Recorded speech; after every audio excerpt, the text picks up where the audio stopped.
All right, I want to start by giving all glory, honor, and praise to Yahweh, Bahashim, Yahushai, Bahashim, Rekak, Quadash. Double honor to the elders and the apostles and teachers. What great millstone that I learned this truth from. Salutations to the elect out there. All right, I want to do a quick lesson.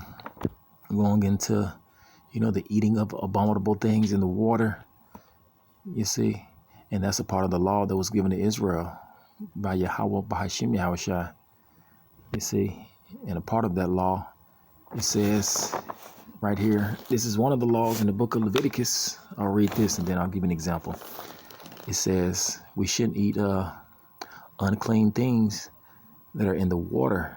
You see, before I play the video, I'm going to start with this scripture here in Leviticus where it states that you shouldn't eat, unclean things in the water before I play the video. And in the video, it's going to show a guy eating an unclean thing that dwells in the water or sea.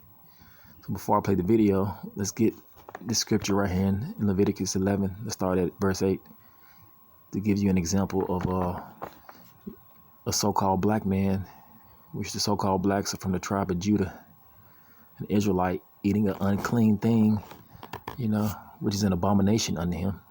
All right, let's read verse 8. It says, let's start at verse 9. Leviticus 11 and 9. It says, these shall ye eat of all that is in the waters, whatsoever have fins and scales in the waters, in the seas, and in the rivers, them shall ye eat. And as you're going to see in the video, this guy, he's going to eat some sushi, and the sushi doesn't appear to have fins or scales, but he's going to eat it raw. You see? All right, verse 10, it says,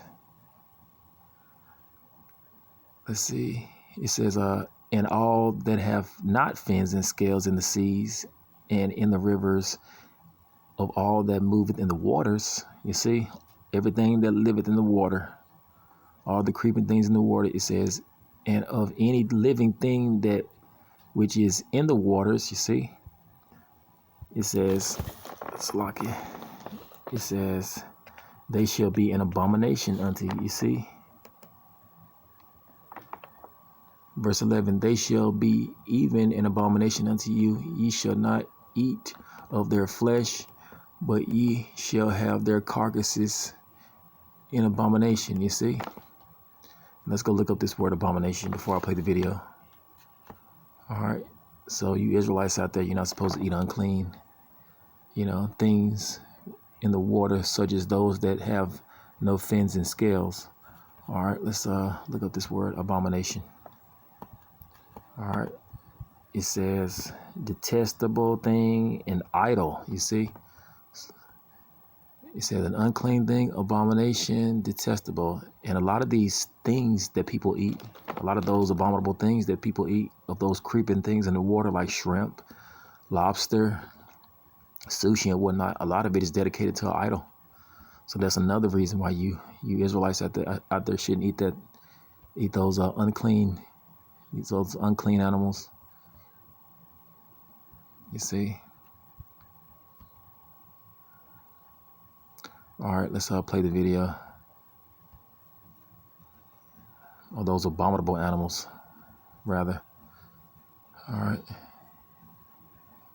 let's play the video and give an example of a jig eating an abomination, that came out of the sea. All right, let's play the video. I'm gonna go straight to it. We went to a place called Five Sushi in Seattle the other day. Somebody slowed the video down, and it did appear that something moved. This is, I think, called Keith effect. Oh, man. So, Keith Lee was in Seattle, Washington for a food tour, and things were going very, very well for a sushi spot until it wasn't. Yeah. Okay, so things are going crazy right now. So, on this video, we're going to watch it together, but Keith Lee was eating this sushi right here. And people peep something move, all right? But not many people see. Obviously, because after he ate there, many people went to go ahead and try the food out themselves, all right? Now, someone eventually got sick, and they've been in the hospital for a little minute since that point. They called for Keith Lee to come and speak out, and then the restaurant themselves actually came to speak out too. So, let's get to it, man. I'm about to watch this for the first time with y'all. Everything else I seen it, but I wanted to watch this with y'all to see what made people want to get up and run to go try out this food, and how did this slip past most people to not see this parasite. The food is bag is sushi. With sushi done in the most unique way that I've ever seen in my entire life. I got it, but let's try it. You really want to see. I paid $15. The name of this restaurant is Five Sushi Bar. It is one of the most recommended places to sleep in here. What makes it so unique is the ordering process. All of the sushi is sold by the pound, and it's buffet style. So you go in, you grab a box. They have an option of 2 sizes, large or small. Once you pick the box, you grab a tong, and you go down the line, and you pick the sushi that you want. And it's $14.99 per pound. They have over 30 different options, but the only thing for me is that I have a shellfish allergy. So most of the options that they had, it was fully contained with shellfish, but I still managed to get like 10 pieces. So I'm gonna show you everything I got, and we're gonna try it and rate it 1 to 10. I got a big box because I thought I was gonna be able to get a lot more. Filling this whole box is probably $30 to $50, I would have to assume, and look how much you would get. Instead of showing them one by one, I'm gonna just pick them up as we go. We're gonna start classic salmon nigiri. In my opinion, the rice is definitely overcooked. It's very gummy, but the salmon is fresh. It's not the freshest salmon I've ever had, but it's not bad. In my opinion, it's right in the middle. 5 out of 10. I put soy sauce on all of these too, by the way. This is spicy salmon belly with chili oil on top. Same thing, the salmon is fresh, the rice is overcooked. I do like the addition of chili oil. It goes a little bit higher for me. 6.5 out of 10. Yellowtail nigiri. That's way fresher, way snappier. The rice is still very overcooked, which is killing me in my opinion. If it wasn't for the rice, this would be very high. 6.5 out of 10. If the rice was cooked right, I feel like this would be like an 8 out of 10. If you ask me. Hamachi with salt and pepper. Oh, that's my favorite one. You can see the rice. See, you can see the texture of the rice.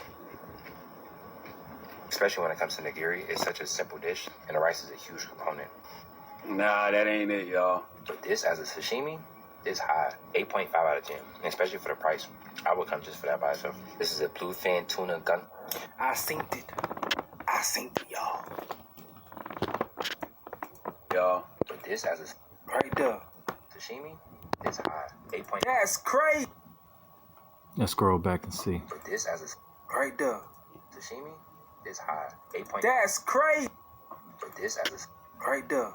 sashimi, is high, 8. That's crazy, bro. Now I would never eat sushi the same way, bro. I'm gonna be in that thing examining them, bro. Out of 10. And so, but this as a sashimi, is high, 8.5 out of 10, and especially for the price.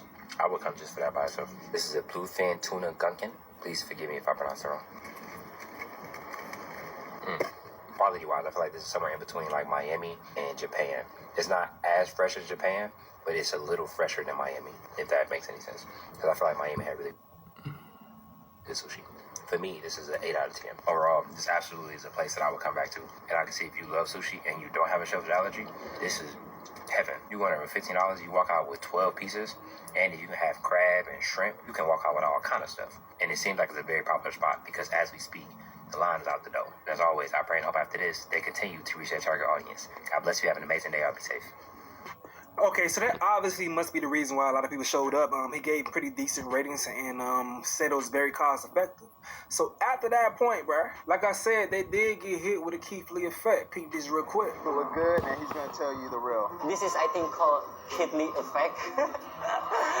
Yeah, but Jakes out there, you shouldn't be eating, what the heathen eat because they eat these abominable foods. And when your health gets bad, you shouldn't be surprised. You see, because those foods are an abomination. They're unclean. But a lot of Jakes, they don't understand. They're unclean. And a lot of those foods are dedicated to idols. You see. And our law makes us separate from these heathens. It makes us holy. But a lot of our people, they choose to fall out through the ways of the heathen. They choose to be unclean. See, they trim their ways to seek love. You see, so they'll do that just to be accepted by the heathen. But in the end, they're going against their own God. You see.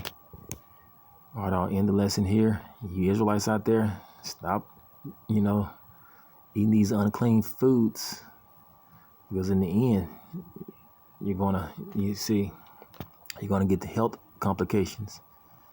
because it's not good for your body, like pork. You see?